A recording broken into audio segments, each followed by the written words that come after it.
Well, let's back up a little bit. I wanna know, because Tim asked about, kind of like the low points. You know what I'm saying?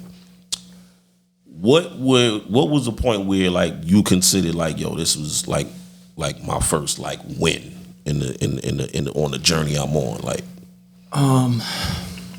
my first when I got to open up for Yo Gotti. What was that? I got to open up for Yo Gotti at Club Olays in 2009, December of 2009. I didn't pay a dime to do it. Word. You want to know what's funny about that? I did a showcase at Marlowe's.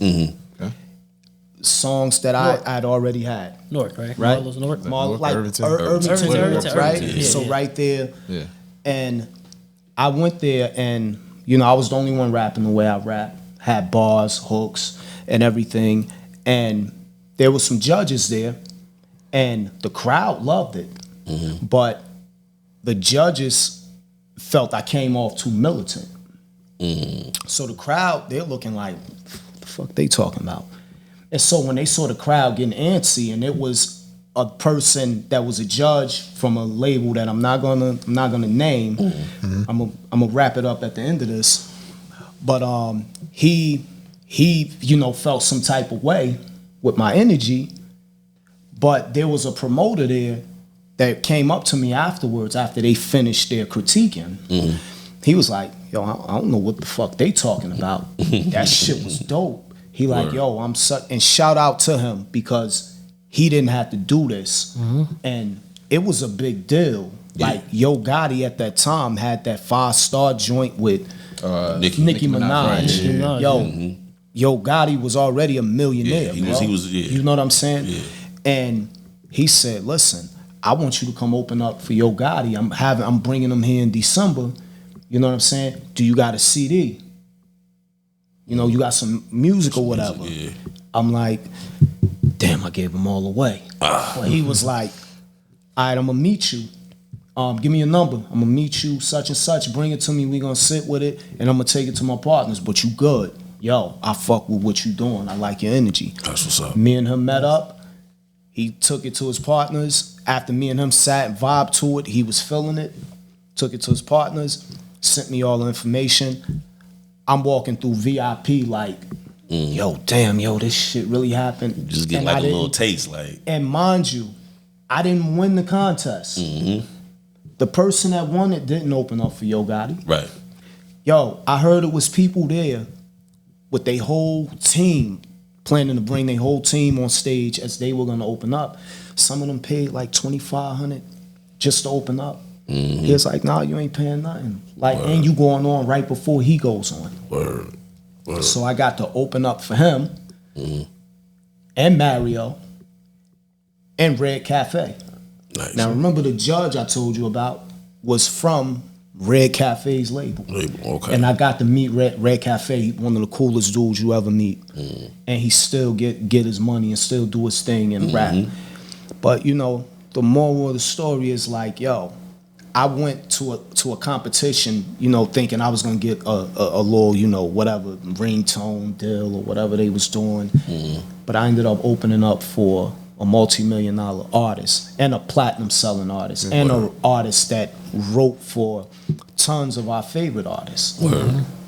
So that was the point where I was like, damn, like, this shit really can work if you stick to your guns and you got a decent personality.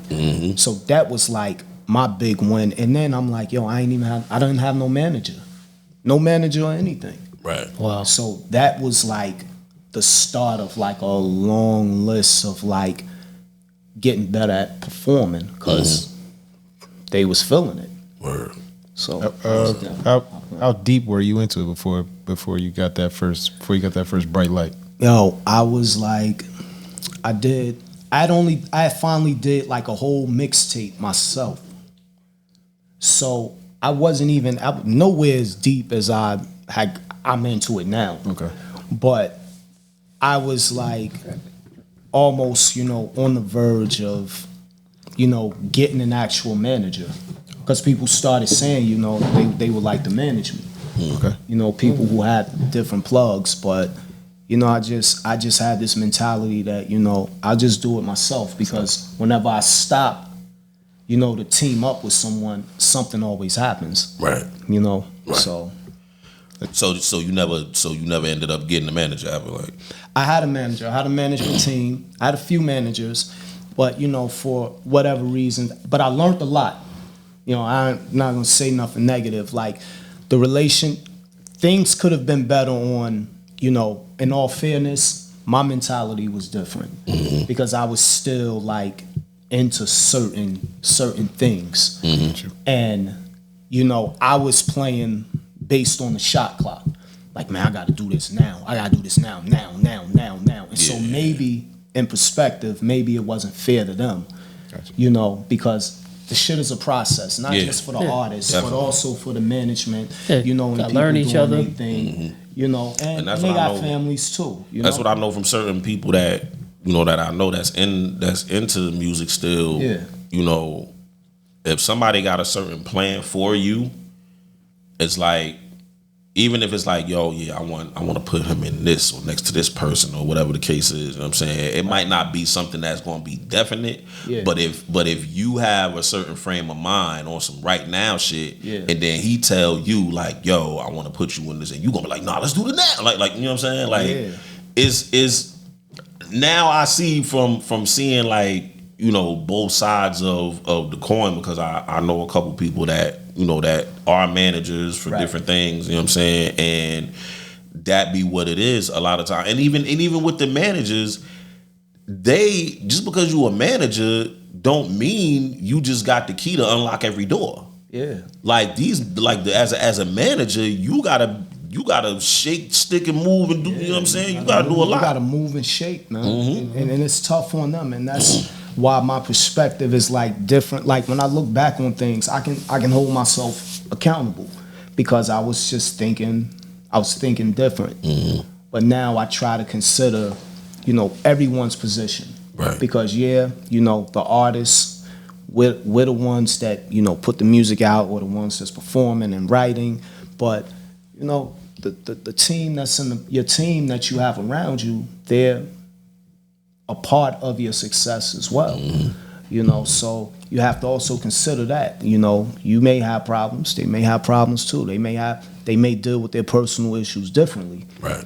You know, Right. but you have to always show consideration, because it still is a team game. Yeah. Even when you're a solo artist. Right. You know, Absolutely.